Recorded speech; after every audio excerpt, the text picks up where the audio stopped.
Hello दोस्तों, क्या हाल चाल। आज हम लोग इस वीडियो में बायोलॉजी कुछ और इंपॉर्टेंट एमसीक्यूज प्रैक्टिस करने वाले हैं।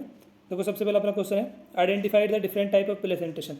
डिफरेंट टाइप के प्लेसेंटेशन हमको यहाँ पे गिवन है ए बी सी डी में, और हमको यहाँ बताना है कि यहाँ पे कौन कौन से प्लेसेंटेशन दे रखा है। Shown in figure and select the correct option. इनको पहचान का आंसर करना है, ए बी सी डी में से कौन सा अपना आंसर होगा। यहाँ पे दिखा रखा है, देखो हमको मार्जिनल प्लेसेंटेशन को, यहाँ पे दिखा रखा है बेसल को, यहाँ पे दिखा रखा है एक्साइल, यहाँ पे दिखा रखा है फ्री सेंट्रल, और यहाँ पे दिखा रखा है पेराइटल को। ऑप्शन ए में देखो, ए में दिखा दिया एक्साइल, एक्साइल दिखा रखा है हमको सी में, ए तो अपना आंसर होगा नहीं। बी में दिखा रखा है ए में मार्जिनल, बी में दिखा रखा है बेसल, सी में दिखा रखा है एक्साइल, डी में दिखा रखा है फ्री सेंट्रल, और ई दिखा रखा है पेराइटल। तो ये अपना आंसर बिल्कुल सही दे रखा है, लिखे ए में है मार्जिनल, बी में दिखा रखा है हमको बेसल, इस वाली फिगर में हमको दिखा रखा है एक्साइल प्लेसेंटेशन को, और डी में हमको दिखा रखा है फ्री सेंट्रल, ई में दिखा रखा है पेराइटल। आंसर होगा अपना बी। सी में ए में तो मार्जिनल सही दिखा रखा है, लेकिन बी में दिखा दिया एक्साइल, एक्साइल बी में नहीं है, एक्साइल है सी में, तो सी भी अपना आंसर नहीं होगा। यहाँ पे बी में दिखा दिया पेराइटल, जबकि पेराइटल है यहाँ पे ई में, तो आंसर ये भी नहीं होगा। अपना आंसर बनना है यहाँ पे बी। ए में दिखा रखा हमको मार्जिनल, तो यहाँ पे दिखा रखा है मार्जिनल, बी में है बेसल, यहाँ पे बेसल, एक्साइल सी में दिखा रखा है, तो यहाँ पे सी में एक्साइल लिख रखा है, डी में फ्री सेंट्रल दिखा रखा है, यहाँ पे लिखा हुआ है फ्री सेंट्रल, और यहाँ पे दिखा रखा है हमको पेराइटल को, तो यहाँ पे भी पेराइटल दिखा रखा है। आंसर बनेगा अपना यहाँ पे बी। दिखा रखा है डायग्राम को एनसीईआरटी में, ए में हमको दिखा रखा है देखो मार्जिनल यहाँ पे, और बी में हमको दिखा रखा है एक्साइल, सी में दिखा रखा है पेराइटल, और डी में हमको दिखा रखा है फ्री सेंट्रल, और ई में हमको दिखा रखा है बेसल। तो यहाँ से इनको उठा के और हमसे पूछ लिया गया था ए बी सी डी में क्या दिखा रखा है। तो ए में हमको दिखा रखा था मार्जिनल, बी में एक्साइल, सी पेराइटल, डी फ्री सेंट्रल, और ई बेसल। इनको थोड़ा मॉडिफाई कर दिया था, पहले हमको दे दिया था मार्जिनल लिख के, फिर उसके बाद दे दिया था बेसल, उसके बाद दे दिया एक्साइल, उसके बाद दे दिया था फ्री सेंट्रल, और लास्ट में हमको दे दिया था पेराइटल। तो यहाँ पे फिगर दिखा रखा है हमको एनसीईआरटी में, यहाँ से इस क्वेश्चन को बनाया गया था। अगला क्वेश्चन करते हैं हम लोग। नेक्स्ट क्वेश्चन में हमसे पूछा गया है, study the given figure and identify the kind of phyllotaxy. यहाँ पे हमको फाइलोटैक्सी दे रखी है, और हमको पहचानना है कि पहले में कौन सी फाइलोटैक्सी है, दूसरे में कौन सी दिखा रखी है, और तीसरे में कौन सी फाइलोटैक्सी है। तो यहाँ पे देखो सिंगल लीफ अराइज हो रही है ईच नोड से, और ये अल्टरनेट मैनर में लगी हुई है। तो ये कैसी फाइलोटैक्सी दिखा रखी है हमको, अल्टरनेट टाइप की। और यहाँ पे अपोजिट फाइलोटैक्सी गिवन है, एक नोड से दो लीफ अराइज हो रही है, और ये कैसी लगी है, दोनों एक दूसरे के अपोजिट में। तो यहाँ पे दिखा रखा है दूसरे फिगर में हमको अपोजिट फाइलोटैक्सी को। यहाँ पे एक नोड से कई सारी लीफ अराइज हो रही है, तो ये हमको दिखा रखा है वर्ल्ड फाइलोटैक्सी को। तो यहाँ पे अपना आंसर क्या हो जाएगा, ए में दिखा रखा है फर्स्ट में अल्टरनेट को, दूसरे में दिखा रखा है अपोजिट को, और तीसरे में हमको दिखा रखा है वर्ल्ड को। तो अपना आंसर होगा यहाँ पे बी। यहाँ पे पहले में दिखा दिया वर्ल्ड, गलत हो जाएगा। यहाँ पे दिखा रखा है हमको अल्टरनेट को, यहाँ पे पहले में अपोजिट दिखा रखा है, दोनों में अपोजिट दिखा रखा है दूसरे में, तो सी भी अपना आंसर नहीं होगा, डी भी नहीं होगा। आंसर होगा यहाँ पे डी। यहाँ पे हमको दिखा रखा है अल्टरनेट, यहाँ पे दिखा रखा है अपोजिट, और यहाँ पे दिखा रखा है वर्ल्ड फाइलोटैक्सी को। अल्टरनेट फाइलोटैक्सी में सिंगल लीफ अराइज होती है ईच नोड से, और ये अल्टरनेट मैनर में लगी हुई होती है। यहाँ पे दिख रहा है कि लीफ यहाँ है, एक उससे ऊपर है, एक उससे ऊपर है, एक उससे ऊपर है, एक उससे ऊपर है। एक नोड से एक लीफ अराइज होती है, यहाँ पे एक नोड से दो लीफ अराइज होती है, और एक दूसरे के अपोजिट में लगी होती है। गुआवा और केलोट्रोपिस इसके एग्जाम्पल हमको गिवन है एनसीईआरटी में। और वर्ल्ड में क्या होता है, दो या दो से ज़्यादा लीफ अराइज होती है एक नोड से, और एक वर्ल्ड सा बना लेती है, और ये होता है वर्ल्ड फाइलोटैक्सी में। अपना आंसर यहाँ पे बनना है बी। ये हमको डायग्राम दिखा रखा है एनसीईआरटी में, यहाँ पे हमको दिखा रखा है डिफरेंट टाइप ऑफ फाइलोटैक्सी को। यहाँ पे दिखा रखा है अल्टरनेट ए में, बी में दिखा रखा है अपोजिट को, और सी में दिखा रखा है वर्ल्ड को। अल्टरनेट एग्जांपल है इसका चाइना रोज। अपोजिट फाइलोटैक्सी कहाँ पे देखी जाती है, गोवा प्लांट में, और whorled phyllotaxy Alstonia devil tree में। नेक्स्ट क्वेश्चन में हमसे पूछा गया है, identified the different type of inflorescence shown in the given figure and select the correct option for A B. A में कौन सा इन्फ्लोरेसेंस दिखाया गया है, बी में कौन सा दिखाया गया है। देखो, सी में हमको दोनों में दे रखा है रेसमोस रेसमोस, और डी में दे रखा है साइमोस साइमोस। दोनों रेसमोस भी नहीं है, दोनों साइमोस भी नहीं है, तो अपना आंसर सी भी नहीं होगा, डी भी नहीं होगा। ए में हमको दिखा रखा है रेसमोस को, बी में दिखा रखा है साइमोस को। यहाँ पे ए में दिखे उल्टा लिख के दे दिया, यहाँ पे साइमोस कर दिया, यहाँ पे रेसमोस, तो ये हो जाएगा गलत। अपना आंसर होगा यहाँ पे बी। ए में दिखा रखा है रेसमोस को, और बी में दिखा रखा है साइमोस को। एनसीईआरटी में हमको डायग्राम दिखा रखे हैं, यहाँ पे दिखा रखा है देखो रेसमोस इन्फ्लोरेसेंस, और यहाँ पे हमको दिखा रखा है साइमोस इन्फ्लोरेसेंस को। नेक्स्ट क्वेश्चन में हमसे पूछा गया है, refer to the given figure showing relative position of different floral part on thalamus and select the correct option. Floral parts को हमको यहाँ पे दिखाया गया है ऑन द थैलेमस, और हमसे पूछा गया है कि ए में कौन सा दिखा रखा है, बी सी डी में कौन सा दिखाया गया है। यहाँ पे दिखा रखा है हाइपोगाइनस, और यहाँ पे हमको दिखा रखा है बी सी में पेरिगाइनस को, और डी में दिखाया गया है एपिगाइनस। अपना आंसर होगा यहाँ पे पहला हाइपोगाइनस, बी सी में दिखा रखा है पेरिगाइनस, और डी में हमको दिखा रखा है एपिगाइनस। हाइपोगाइनस यहाँ पे ओवरी होती है सुपीरियर, पेरिगाइनस में कैसी होती है हाफ इन्फीरियर, और एपिगाइनस में इन्फीरियर ओवरी होती है। तो अपना आंसर बनना है यहाँ पे पहला। और ये क्वेश्चन हमसे पूछा गया है नीट 2024 में, हाइपोगाइनस पेरिगाइनस एपिगाइनस के ऊपर। एनसीईआरटी हमको दिखा रखा है फिगर को, position of floral part on thalamus, thalamus से फ्लोरल पार्ट की पोजीशन को दिखाया गया है। यहाँ पे हमको दिखा रखा है ए में हाइपोगाइनस और बी सी में हमको दिखा रखा है पेरिगाइनस, बी और सी में दिखा रखा है पेरिगाइनस को, बी और सी, बी एंड सी पेरिगाइनस, और डी में हमको दिखा रखा है एपिगाइनस को। तो यहाँ पर अपना आंसर हो जाएगा पहला, hypogynous, perigynous, perigynous and epigynous. A में दिखा रखा है हाइपोगाइनस, बी सी में दिखा रखा है पेरिगाइनस को, और डी में दिखा रखा है एपिगाइनस। आंसर होगा पहला।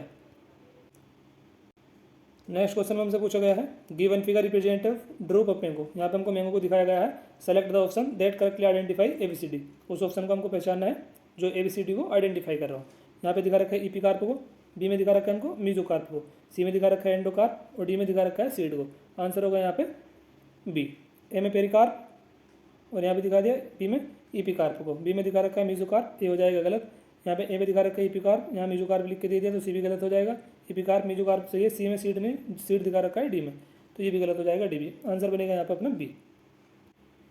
डायग्राम दे रखा हमको एनसीईआरटी में, यहाँ पे दिखा रखा है देखो epicarp, mesocarp, seed and endocarp.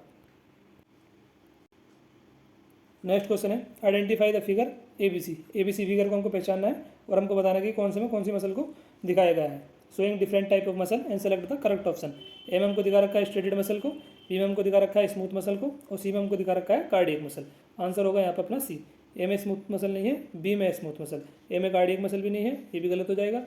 Involuntary muscle B में दिखा रखी है, स्ट्रेटेड मसल जो होती है ये होती है वॉलंटरी मसल, तो ये भी गलत हो जाएगा। यहाँ पे वॉलंटरी लिख दिया, ए वॉलंटरी है लेकिन यहाँ पे बी में लिख के दे दिया तो ये भी गलत हो जाएगा। आंसर होगा यहाँ पे अपना सी। ये दिखा रखा है हमको यहाँ पे मसल टिश्यू को, ए में हमको दिखा रखा है स्केलेटल मसल, और बी में दिखा रखा है स्मूथ मसल, और सी में हमको दिखा रखा है कार्डियक मसल को। ए में दिखा रखा है स्केलेटल, बी में दिखा रखा है स्मूथ, और सी में दिखा रखा है कार्डियक मसल। नेक्स्ट क्वेश्चन है identify the following simple epithelial tissue. Simple epithelial tissue को हमको आइडेंटिफाई करना है और हमको बताना है अपना एबीसीडी में से क्या आंसर होगा। यहाँ पे हमको दिखा रखा है स्क्वेमस इपिथेलियल टिश्यू को, यहाँ पे दिखा रखा है क्यूबॉइडल इपिथेलियल टिश्यू, सी में दिखा रखा है कोलुमनर को, और यहाँ पे दिखा रखा है सीलिएटेड कोलुमनर को। ए में दिखा रखा है हमको स्क्वेमस, यहाँ दिख गया क्यूबॉइडल लिखा हुआ तो ये अपना आंसर नहीं होगा। स्क्वेमस स्क्वेमस सही दे रखा है, लेकिन बी में हमको दे रखा है क्यूबॉइडल, यहाँ पे कोलुमनर कोलुमनर लिख के दे दिया तो आंसर सी भी नहीं होगा, डी भी नहीं होगा। आंसर होगा यहाँ पे अपना बी। ए में दिखा रखा है स्क्वेमस एपिथेलियल टिश्यू, बी में दिखा रखा है क्यूबॉइडल, सी में दिखा रखा है कोलुमनर, और डी में दिखा रखा है सीलिएटेड कोलुमनर एपिथेलियल टिश्यू, तो अपना आंसर होगा बी। यहाँ पे हमको एनसीईआरटी में डायग्राम भी दिखा रखा है सिंपल एपिथेलियल टिश्यू। ए में हमको दिखा रखा है स्क्वेमस एपिथेलियल, बी में दिखा रखा है हमको क्यूबॉइडल एपिथेलियल को, यहाँ पे क्यूब लाइक सेल होती है, कोलुमनर में टॉल एंड सिलेंडर सेल होती है, और न्यूक्लियाई बेस में प्रेजेंट होता है, और डी में हमको दिखा रखा है कोलुमनर सेल बियरिंग सीरिया। तो यहाँ से इस क्वेश्चन को बनाया गया था इन डायग्राम से। नेक्स्ट क्वेश्चन में हमसे पूछा गया है what is denoted by X and Y in the given graph. इस गिवन ग्राफ में एक्स और वाई यहाँ पे क्या डिनोट कर रहा है। एक्स में हमको दिखा रखा है एक्टिवेशन एनर्जी विद एंजाइम, और वाई डिनोट करता है activation energy without enzyme. X में है activation energy with enzyme, C D में देखो सब्सट्रेट लिख के दे दिया तो आंसर सी भी नहीं होगा, डी भी नहीं होगा। एक्स में दिखा रखा है एक्टिवेशन एनर्जी विद एंजाइम, और बी में दिखा रखा है एक्टिवेशन एनर्जी विदाउट एंजाइम को। आंसर होगा यहाँ पे अपना बी। यहाँ पे उल्टा लिख के दे दिया, एक्स में दिखा दिया एक्टिवेशन एनर्जी विदाउट एंजाइम, और वाई में दिखा दिया एक्टिवेशन एनर्जी विद एंजाइम, तो ए भी गलत हो जाएगा। आंसर होगा यहाँ पे एक्स में गिवन है एक्टिवेशन एनर्जी विद एंजाइम, और बी में activation energy without enzyme, B अपना आंसर होगा इस क्वेश्चन में। ये ग्राफ दे रखा है हमको बायोमोलिक्यूल चैप्टर में, यहाँ पे दिखाया गया है कॉन्सेप्ट ऑफ एक्टिवेशन एनर्जी को, और यहाँ पे एक्स लिख के दे दिया था और यहाँ पे लिख के दे दिया था वाई। हमसे पूछा एक्स वाई यहाँ पे क्या डिनोट कर रहा है। एक्स में एक्टिवेशन एनर्जी विद एंजाइम और वाई में activation energy without enzyme. Answer होगा B, activation energy with enzyme और Y activation energy without enzyme, B answer. Next question में हमको पूछा गया है identify the amino acid given below and select the correct option. देखो amino acid के structure में एक एसिडिक ग्रुप होता है, एक अमीन ग्रुप होता है, एक हाइड्रोजन होता है, और एक होता है वेरिएबल आर ग्रुप। अगर वेरिएबल आर ग्रुप को हटा के अगर एच लगा दिया जाए तो ये जो अमीनो एसिड की स्ट्रक्चर बनती है इसको बोला जाता है ग्लाइसिन। अगर वेरिएबल आर ग्रुप की जगह CH3 लगा दिया जाए तो ये कौन सा अमीनो एसिड कहलाएगा फिर एलेनिन, और अगर CH2OH लगा दिया जाए तो ये क्या बन जाएगा फिर सेरिन अमीनो एसिड। तो अपना आंसर हो जाएगा यहाँ पे बी। ए में ग्लाइसिन दिखा रखा है, CH3 वाला होता है एलेनिन, तो ये गलत हो जाएगा। ए में एलेनिन तो सही दिखा रखा है, लेकिन यहाँ दूसरे को लिख के देते सेरिन, सेरिन दिखा रखा है तीसरे में, तो आंसर सी भी नहीं होगा। डी में हमको दे रखा है पहले में सेरिन लिखा है, सेरिन दिखा रखा है हमको तीसरे में, तो आंसर डी भी नहीं होगा। आंसर होगा यहाँ पे अपना बी। ये हमको स्ट्रक्चर गिवन है एनसीईआरटी में। देखो यहाँ पे वेरिएबल आर ग्रुप को हटा के ऐसे लगा दिया तो ये क्या बन जाएगा, ग्लाइसिन। CH3 लगा दो R हटा के, एलिनिन बन जाएगा। CH2OH लगा दिया जाएगा तो क्या बन जाएगा, सेरिन। अमीनो एसिड के स्ट्रक्चर को यहाँ पे दिखा रखा है हमको। अमीनो एसिड के स्ट्रक्चर में क्या होता है, एक तो होता है COOH ग्रुप। अमीनो एसिड के स्ट्रक्चर में एक तो होता है COOH ग्रुप, एसिडिक ग्रुप, एक होता है NH2 अमीन ग्रुप, एक होता है हाइड्रोजन, एक होता है वेरिएबल R ग्रुप। अगर इसको R को हटा के हम यहाँ लगा दें H, तो ये कौन सा अमीनो एसिड कहलाएगा, ग्लाइसिन। और अगर हम यहाँ लगा दें CH3, H को R को हटा के, तो ये क्या बन जाएगा, एलिनिन। हम लगा दें यहाँ पे CH2OH, तो ये बन जाएगा सेरिन। नेक्स्ट क्वेश्चन हमको पहचानना है ए बी में हमको कौन सी शुगर दिखाई गई है। Which of the following option correctly identify the structural formula shown in the figure. A में हमको दिखा रखा है ग्लूकोज को और बी में दिखा रखा है राइबोज को। आंसर होगा यहाँ पे सी। फ्रक्टोज राइबोज गलत हो जाएगा, ग्लूकोज डिऑक्सीराइबोज गलत हो जाएगा, ग्लूकोज फ्रक्टोज गलत हो जाएगा, ग्लूकोज राइबोज अपना आंसर होगा इसमें सी। ए में हमको दिखा रखा है ग्लूकोज को, यहाँ दिखा रखा है राइबोज को, आंसर बनेगा सी। ये दिखा रखा है हमको बायोमोलिक्यूल में ग्लूकोज और इधर दिखा रखा है राइबोज। नेक्स्ट क्वेश्चन में हमसे पूछा गया है which one is the correct sequence of a cell cycle. Cell cycle का करेक्ट सीक्वेंस कौन सा है, G2M-G1S, S-G2 M-G1, M-G1 S-G2 या G1 S-G2 M। तो अपना आंसर होगा यहाँ पे G1 S-G2 M phase. Correct sequence of cell cycle कौन सा है, सी, G1 S-G2 M। ये दिखा रखा है हमको करेक्ट सीक्वेंस को यहाँ पे G1 S-G2 and M phase. Next question में हमसे पूछा गया है identify ABCD in the given diagram depicting cell cycle and the select the correct option. A, B, C, D को हमको बताना है यहाँ पे क्या होंगे। A में हमको दिखा रखा है G नोड को और B में दिखा रखा है G1, यहाँ दिखा रखा है S फेज और यहाँ हो जाएगा G2 फेज। आंसर बनेगा यहाँ पे अपना पहला G node G1 S G2। A में दिखा रखा है कौन सा फेज है यहाँ पे, G नोड, और B में हमको दिखा रखा है G1 को, C में दिखा रखा है सिंथेसिस फेज, D में दिखा रखा है हमको G2 फेज और ये हो जाएगा M फेज। आंसर बनेगा यहाँ पे पहला। ये दिखा रखा है यहाँ पे G note G1 S G2 और यहाँ पे दिखा रखा है M फेज। नेक्स्ट क्वेश्चन में हमसे पूछा गया है yeast cell divide once in approximately every. Yeast cell cycle में मतलब कितना समय लगता है, यीस्ट की सेल डिवाइड करती है एक बार में 90 मिनट में। तो अपना आंसर हो जाएगा यहाँ पे पहला 90 मिनट। 9 मिनट, 24 डेज, 24 आवर गलत हो जाएंगे बी, सी और डी। यहाँ पर अपना आंसर होगा पहला। यीस्ट की सेल डिवाइड करती है एक बार में 90 मिनट में। आंसर बनेगा यहाँ पे अपना पहला। नेक्स्ट क्वेश्चन में हमसे पूछा गया है human cell in culture show cell cycle to be complete in approximately. Human cell cycle में कितना समय लगता है, 42 hour, 24 minute, 24 second, 24 hour. Answer हो जाएगा यहाँ पे बी। यीस्ट की सेल साइकिल में कितना समय लगता है, 90 मिनट का, और ह्यूमन सेल साइकिल को कंप्लीट होने में कितना समय लगता है, 24 आवर का। पहले में अपना आंसर होगा 90 मिनट, दूसरा में आंसर होगा 24 आवर। यहाँ पे ए होगा, यहाँ पे बी। नेक्स्ट क्वेश्चन है identify the given figure of given stage of mitosis. Mitosis stage को दिखाया गया है और हमसे पूछा गया है select the correct option. ABCD में हमको बताना है क्या अपना आंसर होगा। यहाँ पे दिखा रखा है देखो NF को, प्रोफेज दिखा रखा है सी में, ये गलत हो जाएगा। ए में दिखा रखा है NF, यहाँ लिख के दे दिया मेटाफेज, ये भी गलत हो जाएगा। ए में दिखा रखा है NF, डी में लिख के दे दिया प्रोफेज, ये भी गलत हो जाएगा। ए में दिखा रखा है NF स्टेज को, बी में दिखा रखा है मेटाफेज स्टेज, सी में दिखा रखा है प्रोफेज स्टेज और डी में हमको दिखा रखा है टीलोफेज को। आंसर होगा यहाँ पे सी। यहाँ पे दिखा रखा है NF, यहाँ दिखा रखा है मेटाफेज, NF मेटाफेज, यहाँ दिखा रखा है प्रोफेज को और डी में हमको दिखा रखा है टीलोफेज को। आंसर क्या होगा यहाँ पे अपना सी।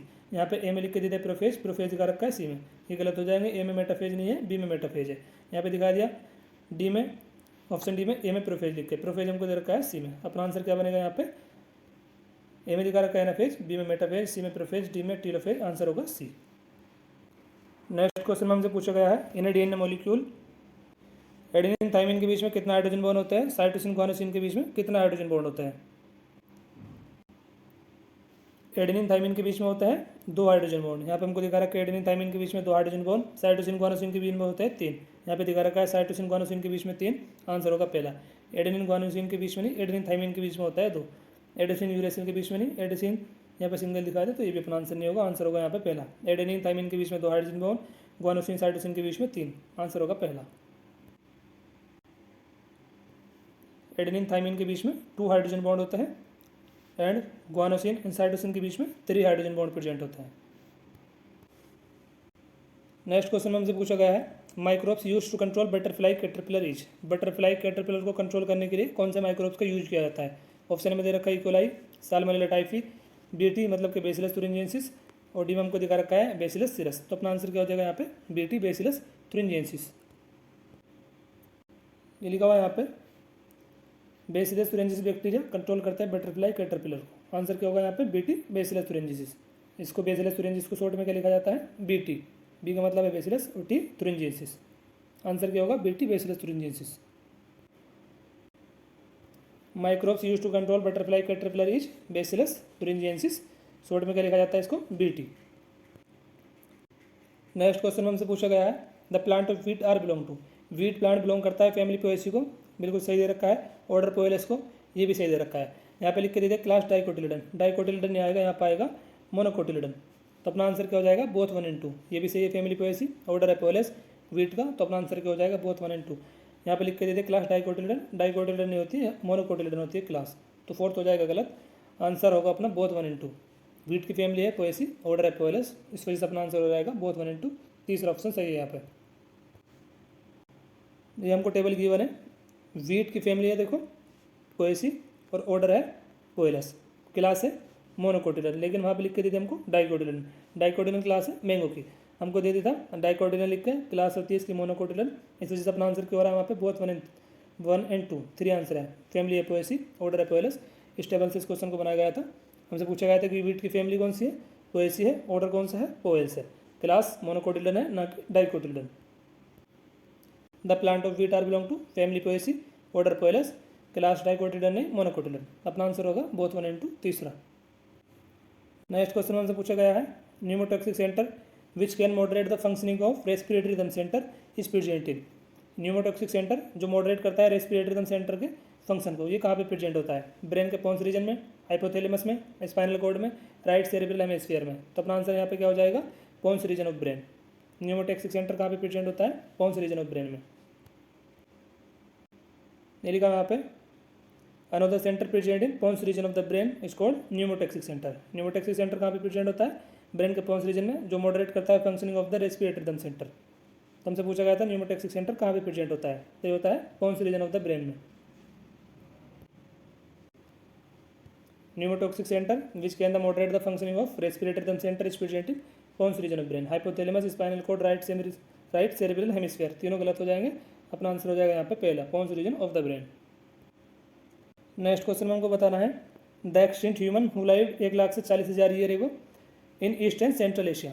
एक्सटिंक्ट ह्यूमन जो 1 लाख से 40,000 ईयर एगो ईस्ट और सेंट्रल एशिया में रहा करता था, और ये हाइट का यूज करता था अपनी बॉडी को प्रोटेक्ट करने के लिए, और इनकी ब्रेन कैपेसिटी थी 1400 cc। तो यहाँ पे कौन से ह्यूमन की बात हो रही है, ऑप्शन में दे रखा है होमो हेबिलस, निएंडरथल मैन, क्रोमैग्नॉन मैन या फिर अरामापिथिकस। तो यहाँ पर अपना आंसर क्या हो जाएगा Neanderthal man. Neanderthal man 1 lakh से 40,000 ईयर एगो एग्जिस्ट क्या करता था, और ये कहाँ पे रहता था ईस्ट एंड सेंट्रल एशिया में, और ये अपनी बॉडीज को प्रोटेक्ट करने के लिए हाइट मतलब खाल का इस्तेमाल किया करते थे, और इनकी ब्रेन कैपेसिटी थी 1400 cc। आंसर हो जाएगा यहाँ पे निएंडरथल मैन। होमो हेबिलस गलत हो जाएगा, क्रोमैग्नॉन गलत हो जाएगा, अरामापिथिकस गलत हो जाएगा। आंसर होगा निएंडरथल मैन बी। ये लिखा हुआ है यहाँ पे निएंडरथल मैन ब्रेन कैपेसिटी कितनी थी इनकी 1400 cc। 1 लाख से 40,000 ईयर को कहाँ पे रहा करता था ईस्ट एंड सेंट्रल एशिया में। ये अपनी बॉडीज को बचाने के लिए खाल का इस्तेमाल करते थे, और ये अपनी डेड बॉडी को दफना देते। हमसे पूछा गया था कि कौन सा मैन होगा, तो अपना आंसर हो जाएगा निएंडरथल मैन। नेक्स्ट क्वेश्चन में हमसे पूछा गया है radial vascular bundle characteristic occurring. Radial vascular bundle कहाँ पे पाया जाता है, स्टेम में, लीव्स में, रूट में या फिर सभी में। रेडियल वेस्कुलर बंडल होता है मोनोकोट डाइकोट रूट में। आंसर हो जाएगा यहाँ पे सी। स्टेम लीव्स हो जाएगा गलत, ऑल ऑफ दिस वैसे नहीं होने का, आंसर होगा सी। रेडियल वेस्कुलर बंडल होते हैं रूट में। नेक्स्ट क्वेश्चन है male cockroach different from female cockroach in एविंग।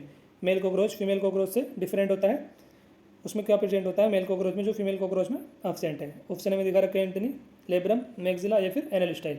Anal style present होती है मेल कॉकरोच में जो मेटिंग में हेल्प करता है, और ये एब्सेंट होता है फीमेल कॉकरोच में। आंसर क्या होगा यहाँ पे एनल स्टाइल। ये लिखा हुआ है इसके सोल्यूशन में male bear a pair of short thread like antennae sorry anal style which are not present in female.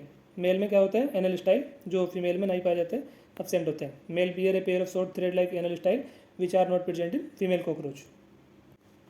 Next question है match column 1 with column 2 and select the correct option for the given code below. Mitochondria ये example एक double membrane bound organelle का पहले का हो जाएगा तीसरा। पहले का तीसरा है तो बी में दे रखा है या सी में दे रखा है, यहाँ दूसरा दे रखा है पहला, तो आंसर ए भी नहीं होने का, डी भी नहीं होने का, या तो होगा बी या होगा सी। लाइसोसोम ये एग्जांपल है सिंगल मेम्ब्रेन बाउंड ऑर्गेनल का, बी का हो जाएगा दूसरा। यहाँ पे दे रखा है पहला, तो ये भी गलत हो जाएगा, आंसर होगा C. Ribosome non membrane bound organelle है और न्यूक्लियस ये डबल मेम्ब्रेन बाउंड ऑर्गेनल है। डी का हो जाएगा तीसरा और ए का भी हो जाएगा तीसरा। बी का हो जाएगा दूसरा, सी का हो जाएगा पहला। आंसर होगा यहाँ पे तीसरा, सी। नेक्स्ट क्वेश्चन है all eukaryotic unicellular organism belong to. Unicellular eukaryote belong करते हैं किंगडम प्रोटिस्टा को, तो अपना आंसर हो जाएगा प्रोटिस्टा। नेक्स्ट क्वेश्चन है 5 kingdom system of classification was given by. 5 kingdom system of classification के बारे में बताया था आर एच विटेकर ने 1969 में। लीनियस, रोक्सबर्ग, विर्चू गलत हो जाएंगे। 5 किंगडम कौन कौन से थे? Monera, Protista, Fungi, Plantae, Animalia. 5 kingdom classification was proposed by R H Whittaker in 1969। All eukaryotic unicellular organism belong to kingdom Protista. Next question में हमसे पूछा गया है Whittaker 5 kingdom system of classification eukaryote are distributed among. R H Whittaker ने जो 5 kingdom system of classification के बारे में बताया था, इसमें यूकैरियोट के कितने किंगडम थे? तो मोनेरा तो था प्रोकैरियोट का, बाकी जो 4 थे प्रोटिस्टा, फंजाई, प्लांटियन, एनिमेलिया, ये थे यूकैरियोट के। तो अपना आंसर हो जाएगा 4 किंगडम। 2 किंगडम गलत हो जाएगा, 3 गलत हो जाएगा, ऑल द 5 किंगडम गलत हो जाएगा। 4 किंगडम थे यूकैरियोट के, protista, Fungi, Plantae, animalia. Monera था प्रोकैरियोट का। हमसे पूछा यूकैरियोट आर डिस्ट्रीब्यूटेड अमंग, तो यूकैरियोट को डिस्ट्रीब्यूट किया गया था 4 किंगडम में, प्रोटिस्टा, फंजाई, प्लांटियन, एनिमेलिया में। आंसर होगा यहाँ पे सी, 4 किंगडम। नेक्स्ट क्वेश्चन है nomenclature is govern by certain universal rule. Nomenclature के लिए कुछ यूनिवर्सल रूल होता है और हमसे पूछा गया कि विच one of the following contrary the rules of nomenclature. ABCD में से कौन सा नोमेनक्लेचर के रूल को फॉलो नहीं कर रहा है, हमको बताना है इस क्वेश्चन में। क्वेश्चन पूछा गया है नीट 2016 में। देखो पहले में हमको दे रखा है the name are written in Latin and are italicise. Biological name कौन सी लैंग्वेज में होता है? लेटिन और इटैलिक्स में लिखे जाते हैं तिरछे तिरछे, तो ये हमको सही दे रखा है। वह written by hand names are to be underline.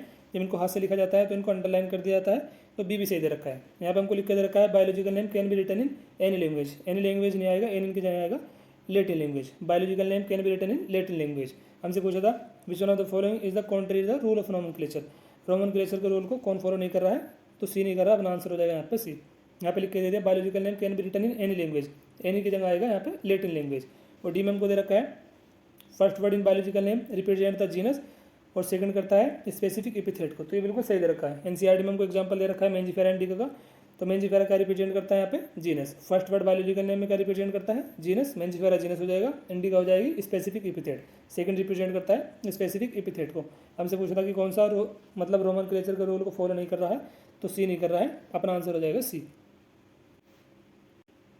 ने लिखा हुआ पे biological name are derived from Latin language. Next question में हमसे पूछा गया है the specific palindromic sequence which is recognize by Eco R1। इस सीरीज कोलाई आर फर्स्ट के द्वारा कौन से पैलिंड्रोमिक सीक्वेंस को रिकॉग्नाइज किया जाता है? तो अपना आंसर हो जाएगा यहाँ पे पहला GCTTA GATTC GATTC। आंसर होगा पहला। ये लिखा यहाँ पे palindromic sequence which is recognize by Eco R first GATTC GATTC। Answer होगा इसमें पहला।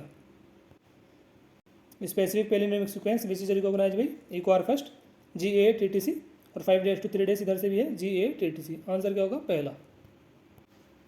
नेक्स्ट में यहाँ पे हमको बायोमोलिक्यूल का क्वेश्चन है और ये क्वेश्चन कई बार पूछा जा चुका है। क्लोस्ट्राइडियम ब्यूटाइलिकम, ये क्या हो जाएगा? Butyric acid. ए का हो जाएगा दूसरा, ए का दूसरा किसी और ऑप्शन में है भी नहीं, बी में है। अपना आंसर होगा बी। इसका हो जाएगा पहला ट्राइकोडर्मा पॉलीस्पोरम साइक्लोस्पोरिन है। मोनस्कस परप्यूरिस स्टेटिन, ये हो जाएगा ब्लड कोलेस्ट्रॉल लवरिंग एजेंट। और एस्परजिलस नाइगर, ये हो जाएगा सिट्रिक एसिड। आंसर वैसे एक से आ रहा था, इसका आंसर हो जाएगा बी। नेक्स्ट क्वेश्चन हमसे पूछा गया है which of the following is commercially blood cholesterol lowering agent. Answer हो जाएगा यहाँ पे स्टेटिन। नेक्स्ट क्वेश्चन है which part of the brain is responsible for thermoregulation. Thermoregulation के लिए ब्रेन का कौन सा पार्ट रेस्पॉन्सिबल है? मेडुला ऑब्लोंगेटा, सेरिब्रम, हाइपोथैलेमस या फिर कॉर्पस कैलोसम। आंसर हो जाएगा यहाँ पे hypothalamus. Which part of the brain is responsible for thermoregulation? Hypothalamus answer हो जाएगा। क्वेश्चन हमसे पूछा गया है 2019 नीट में। नेक्स्ट क्वेश्चन है the QRS complex in standard ECG represent. ECG में जो QRS कॉम्प्लेक्स है ये क्या रिप्रेजेंट करता है? रिपोलराइजेशन, रिपोलराइजेशन, ये तो हो जाएगा गलत। ये रिप्रेजेंट करता है डिपोलराइजेशन ऑफ वेंट्रिकल को। यहाँ पे दे रखा ऑरिकल, ये भी गलत हो जाएगा। आंसर हो जाएगा C. QRS complex in standard ECG represent depolarization of ventricle. Answer होगा सी। नेक्स्ट क्वेश्चन है which one of the following example of hormone releasing IUDs. Hormone releasing IUDs का हमको एग्जाम्पल बताना है, कौन सा होगा? LNG20 और प्रोजेस्टेसट, ये एग्जाम्पल है हार्मोन रिलीजिंग आइडीज के। आंसर हो जाएगा यहाँ पे अपना सी। कॉपर T, कॉपर 7, मल्टीलोड 375, ये एग्जाम्पल है कॉपर लीजिंग आईडीज़ के। तो अपना आंसर ए भी नहीं होगा, बी भी नहीं होगा, डी भी नहीं होगा। हमसे पूछा गया हार्मोन लीजिंग आईडीज, आंसर होगा सी। नेक्स्ट क्वेश्चन है experimental verification of chromosomal theory of inheritance was given by. Experimental verification chromosomal theory of inheritance का किसके द्वारा दिया गया था? सटन और बोवेरी ने तो क्रोमोसोमल थ्योरी ऑफ इनहेरिटेंस के बारे में बताया था, लेकिन experimental verification chromosomal theory of inheritance का किसके द्वारा दिया गया था? थॉमस एंड मॉर्गन के द्वारा। आंसर हो जाएगा यहाँ पे डी। नेक्स्ट क्वेश्चन है fruit of Mangifera indica. Mango किस टाइप का फ्रूट है? बेरी, ड्रूप, सिलिकुआ या फिर कैप्सूल? आंसर हो जाएगा यहाँ पे ड्रूप। नेक्स्ट क्वेश्चन है receptor for sperm binding in mammals are present on. Sperm binding के लिए रिसेप्टर कहाँ पे प्रेजेंट होता है? Zona pellucida, corona radiata, vitelline membrane या फिर पेरीवाइटलिन स्पेस? आंसर हो जाएगा यहाँ पे जोना पेलिसिटा पहला।